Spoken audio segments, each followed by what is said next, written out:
ओम शांति। आज समझते हम और बाबा दोनों एक हैं, यानी दोनों कंबाइंड हैं। कैसे, है ना? तो हम और बाबा दोनों एक समान है, आत्मा परमात्मा समान है ना?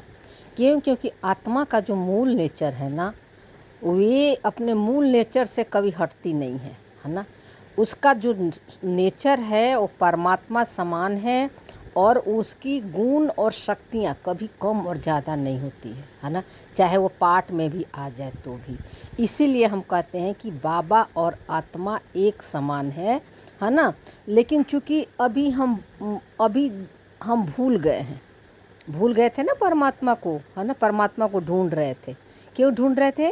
क्योंकि जब आत्मा यानी माइंड, ठीक है ना, जब रोल प्ले करता है ना, पार्ट में आता है, और जब माइंड बॉडी से पहचान बना लेता है, संकल्पों से पहचान बना लेता है, तो उस समय उसको परमात्मा की याद नहीं होती है।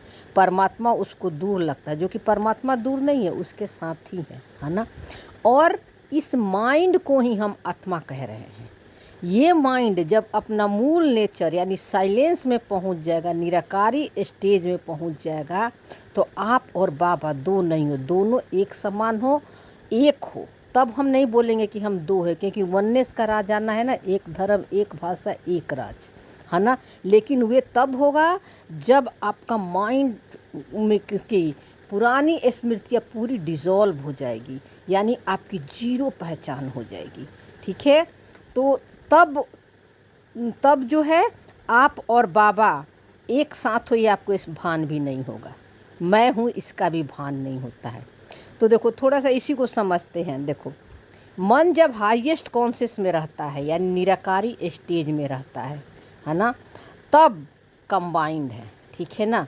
और इसी को भक्त लोग में, भक्ति मार्ग में भी क्या कह दिया? आत्मा परमात्मा में लीन है ना?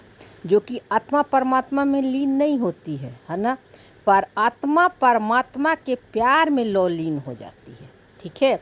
तो आत्मा यानी ज्ञान के बिंदु, और ज्ञान के बिंदु यानी जो कुछ भी हो रहा है ड्रामा के अनुसार, है ना, आपके माइंड में, है ना? क्योंकि ड्रामा ही में सत्व प्रधान पार्ट भी रिकॉर्डिंग है, ड्रामा में तमो प्रधान भी पार्ट रिकॉर्डिंग है, ड्रामा में रजो प्रधान भी पार्ट रिकॉर्डिंग है ना? सब कुछ ड्रामा में रिकॉर्डिंग है, और ड्रामा ही माइंड से ये सारे पार्ट प्ले करवाता है ना? सारे संस्कारों को। लेकिन कब कराएगा?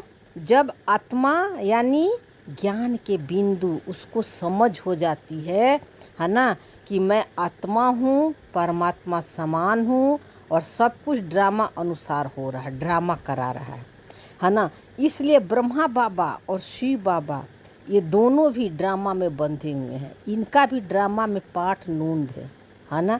ये एक कैरेक्टर हैं, और जो ये भी कहाँ है? हमारे अंदर हैं, हाँ, संकल्पों के रूप में। बाबा भी ड्रामा में नूद है, और बाबा लेकिन नूद किस बात का है ना? बाबा नूद है हमारे संकल्पों के रूप में नहीं, बाबा नूद है गुण और शक्तियों का नूद है उसका। उसकी जो नॉलेज है वे नूद है, वो फिक्स है ड्रामा में, उसकी जो क्वालिटी है। तो जितना जितना हम रोल से डिटैच होते जाते हैं ना, अपने पाठ से, संस्कार से, बाहरी दुनिया से, है ना, जब डिटैचमेंट आने लगती है, तो ऑटोमेटिक, है ना, आप माइंड जो है में दैवी गुण क्या होता है? इमर्ज हो जाता है, हाँ, और दैवी गुण धारण होने लगती है। दैवी गुण यानी सोल कॉन्शियस, है ना?